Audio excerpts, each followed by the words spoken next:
Hello guys, ഞങ്ങൾ ചാനലിലേക്ക് എല്ലാവർക്കും സ്വാഗതം. ഇന്ന് താത്താമാരൊന്നുമില്ല, ഇന്ന് കാക്കു അനിയനേ ഉള്ളൂ. ഞങ്ങൾ കോറി കാണാൻ പോവാണ്. നിങ്ങൾക്കും കാണിച്ചു തരാം, ഞങ്ങളെ കൂടെ പോരി.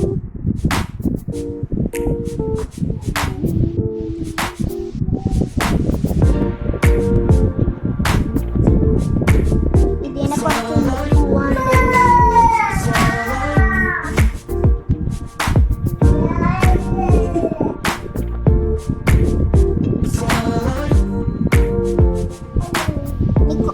കുറച്ചും കൂടി മോളിൽ കാണാറുണ്ട്.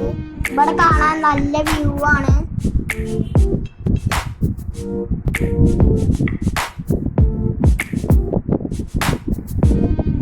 ഇതാണ് ഒരു ചെറിയ കോറി. ഇതിപ്പോ വെള്ളമൊക്കെ വറ്റിക്കണു.